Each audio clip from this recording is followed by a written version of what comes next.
ассалому алайкум бинандагони гиромӣ, нашри ҷанбастии барномаи иттилооти навидро мустақиман манзури шумо мегардонем. Дар студия Соро Холиқназарова ва сурдатарҷумон Қамаров Авранг.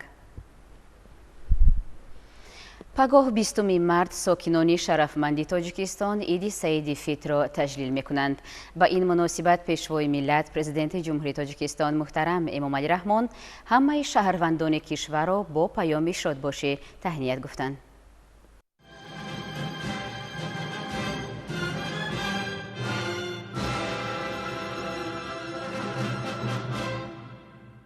ҳамватанони азиз, ҳамаи шумо ва ҳамватанони бурунмарзиамонро ба муносибати фарорасии иди Саиди Фитр табрик мегӯям. ба хонадони ҳар яки шумо рӯзгори босаодат ва сулҳу осоиш орзу менамоям. имсол иди Фитр ба арафаи ҷашнҳои бузурги миллӣ, наврӯзи бостонӣ ва таҷлили 35-умин солгарди истиқлоли давлатиамон рост омад, ки бисёр рамзӣ мебошад. зеро иди Фитр ҷашни Наврӯз ва дигар оинҳои милливу эътиқодии мо маҳз ба шарофати истиқлоли давлатӣ эҳьё гардиданд ва ба мо баргузории озодонаи онҳо муяссар шуд. дар робита ба иди Саиди Фитр мехоҳам як нуқтаи муҳимро хотирнишон созам, ки ин ид мисли дигар анъанаву суннатҳои милливу эътиқодии мо дар баргирандаи арзишҳои зиёди ахлоқиву маънавӣ мебошад. аз ҷумлаи суннатҳои неке, ки барои истиқболи он аз паёмбари гиромиқадр ба умматонаш мерос мондааст, хайру саховат кардан ба ниёзмандон мебошад. худованд дар Қуръони Карим дар бобати садақа додан мефармояд: ҳар ки некие оварад, ӯро 10 чанд подош аст, ва ҳар ки бадие оварад, ба ҷуз мисли он ҷазо дода нахоҳад шуд. агар садақаи фитр мувофиқи таъиноти воқеии худ, яъне ба ятимону маъюбон, беморон, оилаҳои камбизоату бесаробон ва дигар шахсони ниёзманд бо эҳсоси сидқу меҳрубонӣ анҷом дода шавад, савоби бештар дорад ва ин амал бешубҳа ба таҳкими дӯстиву ҳамдигарфаҳмӣ, ваҳдати милливу эътиқодӣ ва суботу оромӣ дар ҷомеа мусоидат мекунад. ба ҳамин хотир худованд дар Қуръони Маҷид таъкид кардааст: эй касоне ки имон овардаед, садақаҳои худро бо миннат кардан ва озор додан ботил накунед, монанди касе ки моли худро барои худнамоӣ ва риё ба мардум медиҳад ва ба худову рӯзи қиёмат имон надорад. тибқи таълимоти дини мубини ислом, риояи сарфаю сариштакорӣ, одоби баргузории ҳаргуна иду маросим мебошад. дар қонуни ҷумҳурии Тоҷикистон дар бораи танзими анъана ва ҷашну маросим низ масъалаи роҳ надодан ба исрофкорӣ ва зиёдаравӣ در روزهای عید رمضان و قربان تاکید شده است. از این رو فراموش نباید کرد که تجلیل عیدها از جمله عید فطر مراسم معنوی و اعتقادی بوده.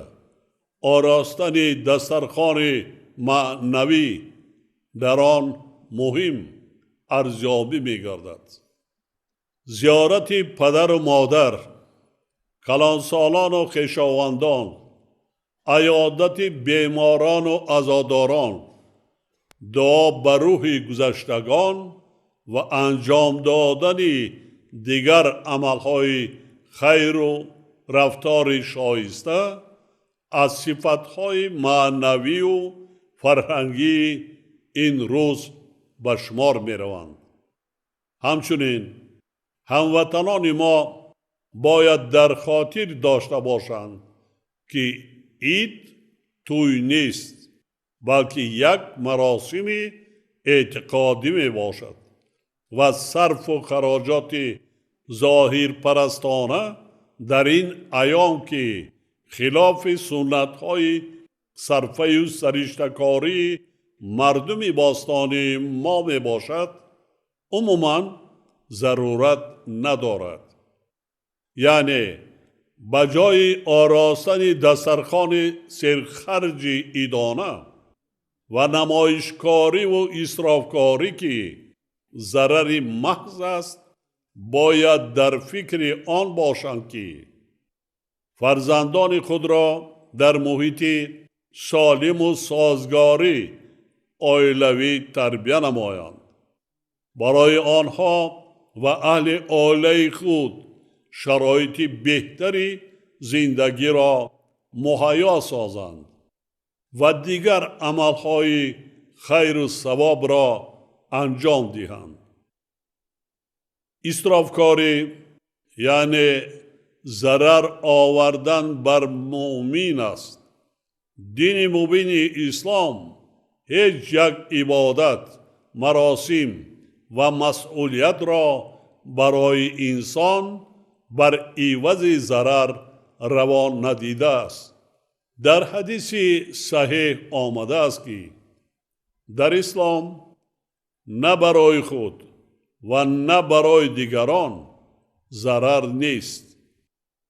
هموطنان عزیز، صاحب علم و معرفت بودن یکی از فضیلت‌های بزرگ انسانی است و انسان با واسطه علم و مرتبه‌های بلند می‌رسد. پیشرفت جمعیت نیز در نوبت اول با علم وابستگی دارد.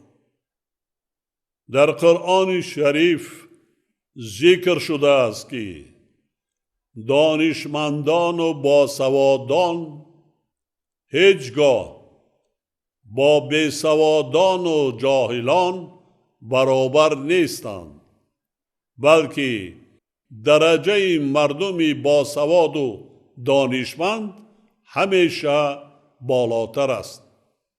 در حدیث‌های پیغمبرمان نیز همه امتان چه زن و چه مرد با آموختن علم و دانش ترغیب کرده می شوند. علم به انسان امکانیت می دهد که صاحب معرفت بلند گردد، خوب و بد حیات را آموزد، با صبر و تحمل و با تمکین و ملاحظه کار باشد. تنها انسان دانشمند با شناخت درست خود و انتخاب مناسب موقع خویش در جامعه قادر می باشد و اندیشه و رفتارش را از افراطگرایی و تندروی و تعصب حفظ کرده می تواند. جای بحث نیست و برای همه مسلم است که هر جا بیسوادی و نادانی است، آنجا حتما تعصب و جهالت و خرافات حاکم است.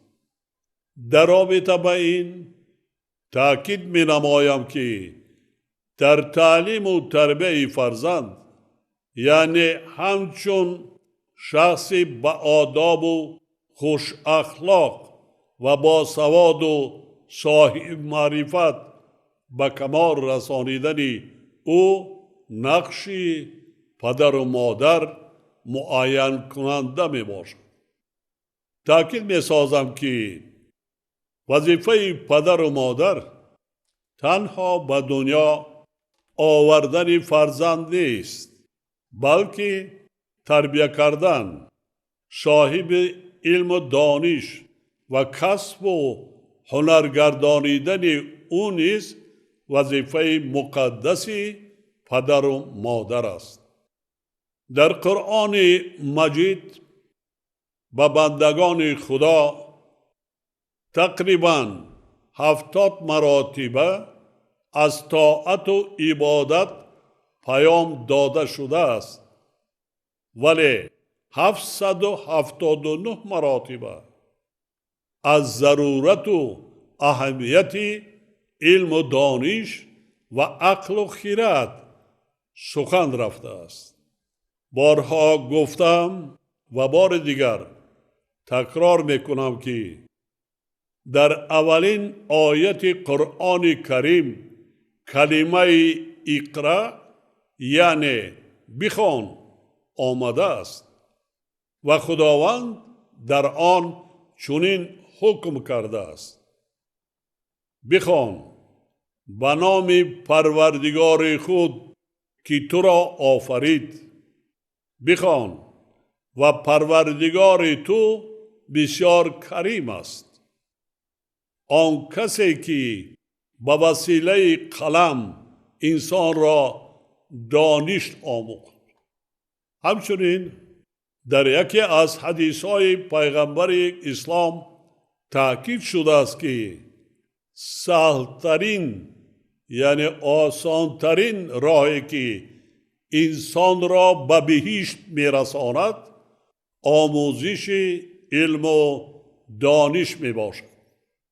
از این لحاظ وظیفه مقدس پدر و مادران از آن عبارت است که فرزند خود را درست تربیت نمایند، او را به زندگی مستقلانه آماده سازند، با آموزش علم و دانش و کسب و هنرهای زمانوی هدایت کنند.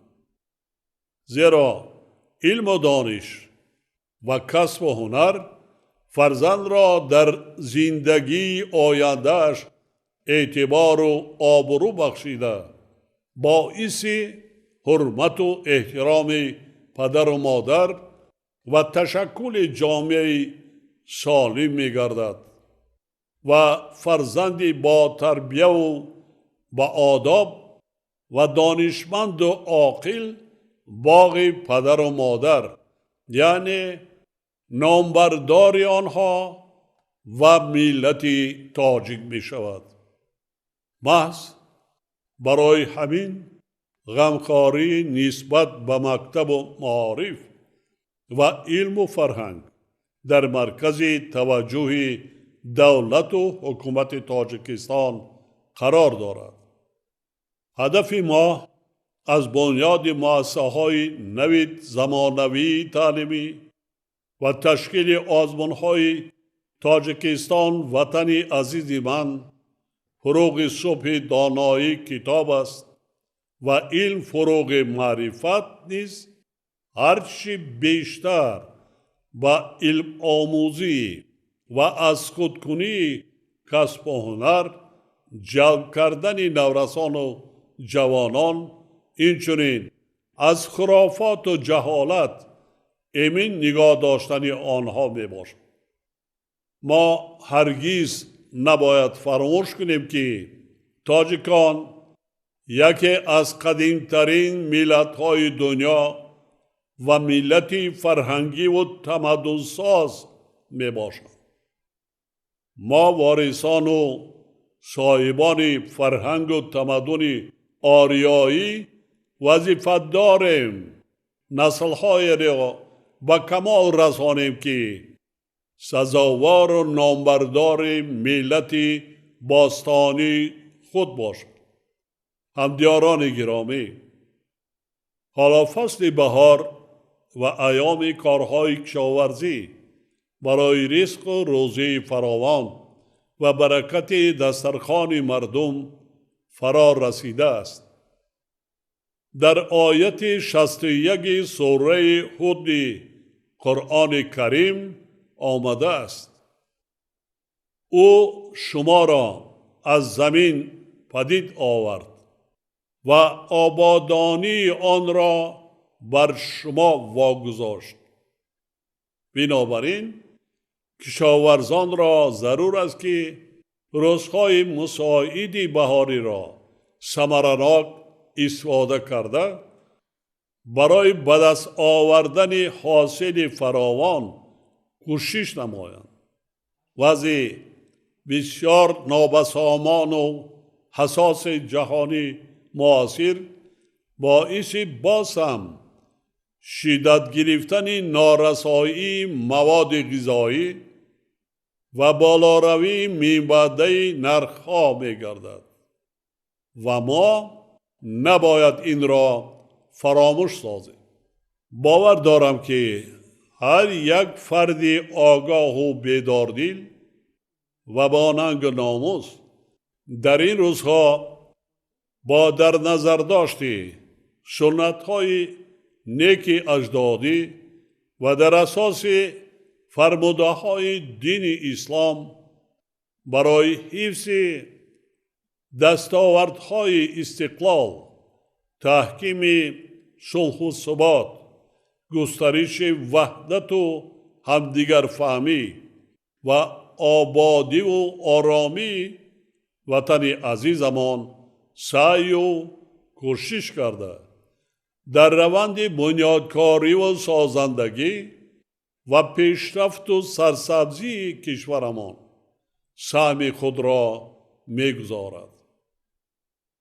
تعلیمات دین مبین اسلام ما را هدایت می‌دهد که پاکی و نظافت را از خود و خانه و در خویش، خیر و سخاوت را از اهل عائله و نزدیکانمان و وحدت و یگانگی را از صداقتمندی و مسئولیت شناسی در انجام رسالت وطنداری و وطنسازی آغاز نماییم. با امید آبادی باز هم بیشتری وطن عزیزمان، پیشرفت دولت صاحب استقلالمان و آرامی و آسایش روزگار هر یک عائله کشورمان، کل مردم شریف تاجیکستان و هموطنان برون مرزیمان را به مناسبت فرارسی عید سعید فطر تبریک گفته برایشان تنصیحاتی و خانه آبادی، رزق و روزی فراوان و آرامی و آسایش آرزو می نمایم. عید سعید فطر مبارک باشد همدیاران عزیز.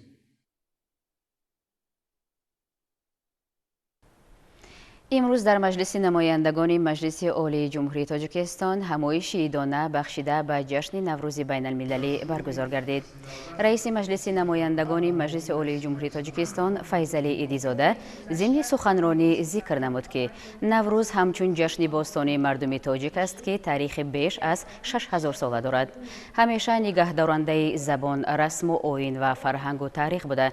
امروز به یکی از رمزهای مهم فرهنگی و هویت ملی تاجیکان تبدیل یافته است.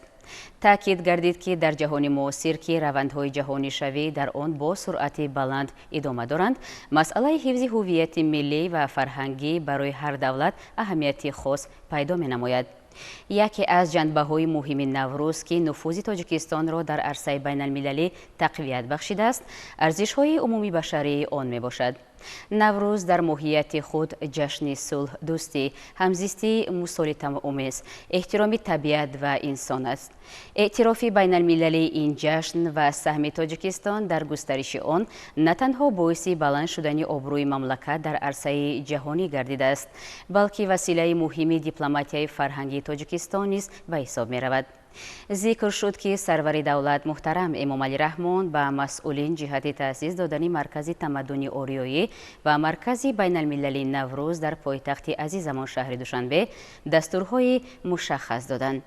تأسیس چنین مرکزهای ملی برای تحکیم هویت ملی و احیای خاطره‌های تاریخی اقدامی سری وقتی بوده، کهن بنیاد و صاحب تمدن بودن مردم ما را تقویت می‌بخشند. در برابر این مرکزها در تحکیم هویت ملی به خصوص در بین نسل جوان نقش مهم می‌بازند، زیرا آنها امکان می‌دهند که جوانان با تاریخ و عنعنه‌های پرارزش نیاگان بیشتر شناس شوند.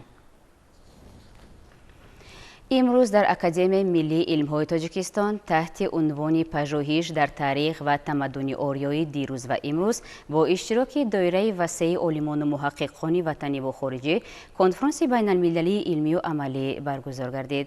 شرح بیشتر موضوع در گزارش همکاران ما. در همایش نمایندگان دستگاه اجرایی پرزیدنت جمهوری تاجیکستان، راهبران و نمایندگان جمعیت دوستی و روابط فرهنگی تاجیکستان با کشورهای خارجی، اینچنین نمایندگان مؤسسه‌ها و انجمن‌های علمی و فرهنگی از کشورهای گوناگون از جمله دانشگاه تهران، مرکزها و اتحادیه‌های علمی اروپا، اینچنین نمایندگان جامعه تاجیکان برون مرزی به طور حضوری و مجازی اشتراک نمودند. ضمن همایش مسائل مهمی مربوط به تاریخ و تمدن آریایی مورد بررسی همه‌جانبه قرار گرفتند. اشتراکچیان دایر به میراث غنی تاریخی و فرهنگی و ادبی خلق‌های آریایی، سهم آنها در تشکل تمدن جهانی، اینچنین نقش ارزش‌های معنوی در رشد جامعه معاصر معروضه‌ها ارائه نمودند. با درود و مهر، نام من تانیا عاکفی است. من شاعر نویسنده. سپاسگزار هستم که مرا دعوت کردن در این کنفرانس علمی. من فکر می‌کنم که یکی از پدیده‌هایی که ما ملت‌ها را با هم محکم می‌سازه، اول زبان و همدلی ماست و دوم فرهنگ ماست، فرهنگ آریایی که در طول سده‌ها بر ما این را آموختانده با کردار نیک، پندار نیک و همچنان باید که ما همدیگر خود بپذیریم. موضوعها وابسته به میراث ادبی در تمدن آریایی، تاثیر آن بر شعر معاصر تاجیک، اینچنین مسائل‌های حفظ و احیای ارزش‌های فرهنگی دقت حاضرین را جلب نمود. همچنین اشتراکچیان به اهمیت تأسیس کانون مرکز تمدن آریایی و مرکز نوروز در تاجیکستان توجه خاص ظاهر نمودند. تاکید گردید که تأسیس چنین مرکزها می‌تواند به آموزش عمیق تاریخ خلق‌های آریایی، تحقیق سرچشمه‌های باستانی، حفظ و تبلیغ میراث فرهنگی، اینچنین معرفی تمدن آریایی در سطح بین المللی مساعدت نماید. ما تاریخ خود را بر اساس یک دوره معین ارزیابی نمی کنیم، بلکه به دوره های از تاریخ و تمدن توجه داریم و بر اون اساس از ابتدای تمدن آریایی تا امروز آن را مورد بررسی قرار می دهیم. به جهانیان ثابت می کنیم که تاجیکان میراثداران اصلی تمدن باستانی و میراثبران اساسی فرهنگ آریایی هستند و ساکنان و باشندگان اصیل این سرزمینی که در قدیم با نام خراسان بزرگ و ایران باستان یاد میشد هستند. قید کرده شد که کانون همچون یک مرکز علمی و فرهنگی میتواند محققان را گرد آورده زمینه مساعد برای انجام دادن پژوهش‌های مشترک، تبادل دانش و گسترش همکاری‌های علمی را فراهم سازد. همزمان تأسیس مرکز نوروز همچون رمز وحدت و پیوند فرهنگ‌های گوناگون میتواند در ترغیب ارزش‌های انسان‌پروری، تحکیم خودشناسی ملی و معرفی سنت‌های نیاگان نقش مهم بازد. در جریان همایش اینچنین مسائل‌های تحکیم همکاری‌های بین‌المللی، استفاده روش‌های معاصر تحقیقاتی و جلب نسل جوان با آموزش تاریخ و فرهنگ ملی مورد بررسی قرار گرفتند. нимаи дуюми рӯз барои иштирокчиёни ҳамоиш барномаи рангини фарҳангӣ таҳти унвони тамаддуни ориёӣ дар фазои суруду мусиқӣ пешниҳод шуд. ин барнома бо мақсади муаррифии арзишҳои болои тамаддуни ориёӣ, эҳёи анъанаҳои ниёгон ва тақвияти ҳисси худшиносии миллӣ роҳандозӣ шуда аз шеъру тарона ва суруду мусиқиҳои гуногун иборат буд. дар ҷараёни ин барнома ҳунармандони шинохта ва ҷавони соҳиби истеъдод бо иҷрои сурудҳои дилнишин ва оҳангҳои мардумӣ ҳунари волои худро пешкаши ҳозирин гардониданд. оҳангҳои пурмазмун ва сурудҳои анъанавӣ фазои идона ва рӯҳбахшро ба вуҷуд оварда хотири иштирокчиёнро болида гардониданд. ҳамзамон тавассути ин барнома таърихи ғанӣ ва мероси фарҳангии халқҳои ориёӣ бозтоб ёфта аҳамияти ҳифзу гиромидошти он барои наслҳои оянда таъкид карда шуд. барномаи фарҳангӣ ба ҳамоиш ранги тоза ва ба иштирокчиён таассуроти нек бахшид.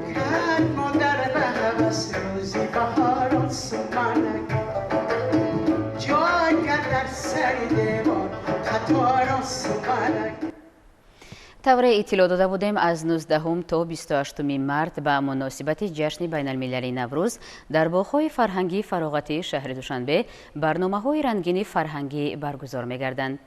мутобиқи ҳамин нақша имрӯз дар боғи фарҳангию фароғатии фирдавсӣ ноҳияи фирдавсӣ барномаи рангини фарҳангӣ баргузор шуд.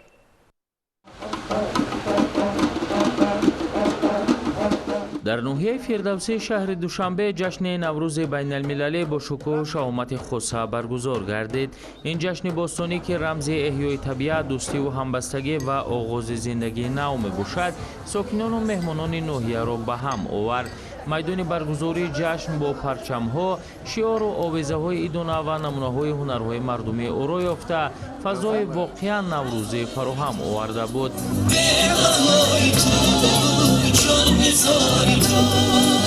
барномаи фарҳангӣ аз суруду мусиқӣ, рақсу сарначаҳои ҷолиб иборат буда ҳунармандон бо иҷрои таронаҳои дилнишин таъби ҳозиринро болида гардониданд. ҳамзамон намоиши таомҳои миллӣ аз ҷумла суманак, оши палав ва шириниҳои гуногун таваҷҷӯҳи меҳмононро ба худ ҷалб намуд. ҳунармандон ва косибони мардумӣ маҳсули дастранҷи худро ба маъраз гузошта аз анъанаҳои қадимаи тоҷикон муаррифӣ карданд. ҷашни наврӯз бори дигар нишон дод ки ин оини бостонӣ омили муттаҳидсозандаи мардум ва рамзи сулҳу дӯстӣ мебошад. наврӯзи байналмилалӣ дар ноҳияи синои шаҳри душанбе низ бо риояи анъанаҳои хос ва мондагори ин ҷашни бостонӣ дар сатҳи баланд ва бошукӯҳ таҷлил карда шуд. наврӯз ин танҳо иди табиат ва солшумории нав нест, балки наврӯз ин рамзи зиндагӣ, ҳамдилӣ ва эҳтироми сунъатҳои ниёгон мебошад. ҳар намоиш ва ҳар ҳунаре ки инҷо мебинед албатта ифодагари таърих, забон ва фарҳанги мост. масъулини ноҳияи сино ин навбат наврӯзи байналмилалиро бо ҳама расму оинҳояш баргузор карданд. ҳунармандон низ бо маҳсули меҳнати худ ба ин базмгоҳ шаҳомати хоса бахшиданд. ҳангоми таҷлили наврӯзи байналмилалӣ бахусус дар барномаи фарҳангӣ аз ҷониби ҳунармандони ноҳияи синои шаҳри душанбе беҳтарин рақсу сурудҳои дилнишин ки аз нафаси гарми баҳор ва паёми эҳёи табиат башорат медиҳад пешкаши сокинон гардид.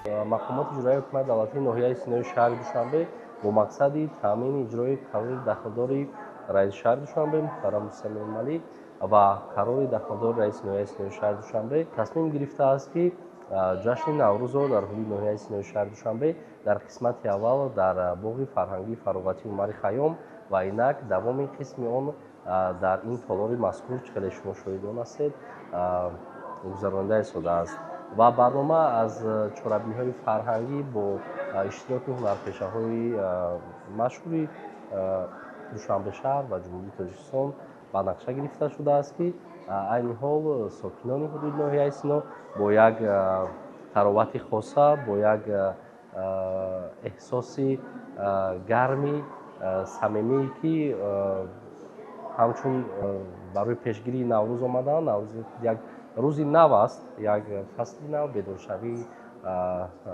табиат омаданд ки чунин чорабиниҳоро дар ин ҷо тамошо намуда як ғизои маънавӣ фарҳангӣ барои худ гиранд. این جشن پرنشاط بار دیگر ثابت ساخت که نوروز همچون رمز احیا، دوستی و همبستگی در قلب‌های مردم مقام ویژه دارد. سنت‌ها و هنرهای ملی ما پل هستند بین گذشته و امروزه. اگر ما آنها را نگاه داریم پس نه تنها فرهنگ بلکه جامعه خود را نیز زنده نگاه می‌داریم.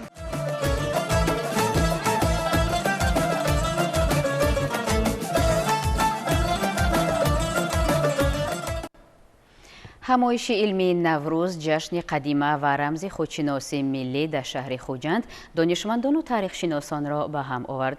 ناطقان پیرامون تاریخ نوروز باستانی و مهمیت بین المللی شدن آن ابراز اندیشه کرده ارجگذاری به این جشن نیاگان را برای نسل نو مفید خواندند. در کالج طبی شهر خوجند به نام یوسف خان ساقی کنفرانس علمی ادبی تحت عنوان نوروز جشن قدیمه و رمز خودشناسی ملی برگزار گردید. چهاربینی با اشتراک آموزگاران و دانشجویان و مهمانان دایر گردیده از اهمیت تاریخی و فرهنگی نوروز، نقش آن در تحکیم خودشناسی ملی و احیای ارزش‌های سنتی سخن رفت. تاکید گردید که نوروز همچون میراث بی‌بهای تمدن آریایی نه تنها رمز احیای طبیعت بلکه عامل مهمی تحکیم وحدت، دوستی و همدیگر فهمی میان مردم به شمار می رود. قسمت ادبی برنامه با قرائت شعرها، نمایش صحنه‌ها و تجسم نمودن رسم آیین‌های نوروزی از جانب دانشجویان انعکاس گردیده سرودهای ادانه به این چهاربینی روحیه خاص بخشیدند. آیین و سنت‌های نوروزی تاریخی کهن دارند. همین است که رسوم نوروزی در گوشه‌های علیحده کشور با طرز و طریق گوناگون اجرا می‌شود. در ولایت مختار کوهستانی بدخشان هم عنعنه‌های این جشن باستانی تا امروز پابرجا می‌باشند. تمام رسم و رسوم خوروغیان از عمق تاریخ منشأ گرفته با روایت‌های اوستایی رابطه قوی دارند. مردم خوروغ جشن اجدادی نوروز عالم‌افروز را از روی آیین‌های پاکیزگی برآوردن جهاز خانه به بیرون آغاز می‌کنند. نخست کورپچه‌ها به بیرون برآورده شده صاحب خانه‌زن درون رفتن را تازه می‌کند. پیش از آمدن روز نوروز از روی ساعت و وقت مناسب مرد خانه جاروب شاهنامه را بسته با آن در روز جشن خانه و در را تمیز می‌کند. بعد به 5 ستون اور یا بون میزند که خصوصیت خاص خود را داشته به خاندان صفا و پیروزی و خوشبختی و نیکفالی را عطا می‌نماید. دو تا جاروب‌های دراز چوب و دو تا جاروب‌هایی که آنها خیلی کوتاهند. آنها معنی دارند، یعنی با یکی دراز چوب‌ها جاروب دراز چوب تمام سقف خانه درونی را تازه می‌کنند و با جاروب دیگر نمون 4 عنصر 4 خانه را تازه کرده بالای آنها 2 تا یا 4 تا کلچه میمانند که این یعنی گذشتگانی که از دنیا رفتگی هم به ارواح آنها پخته آنها را به واسطه روزانه میبرارند. بعد پاک و تمیز نمودن خانه و در خرد و بزرگ به تن لباس زیبای نوروزی نموده با طعام‌های سنتی برای تجلیل سزاوار با روایت تمام سنت‌های قدیمی روز نوروز یا خود خدیر ایام را تا بگاهی جشن میگیرند. ساکنان شهر خوروغ به قدیمترین سنت‌های نیک نوروزی ارج میگذارند و تا کنون آن را با خصوصیت‌های فرق کننده ترنم می‌سازند. از این رو این جشن نیک و تازگی را قریب 1 ماه تجلیل نموده محله به محله آن را با خصوصیت‌های نیک جشن میگیرند. بخشیده به جشن بین المللی نوروز در تمامی منطقه های جمهوری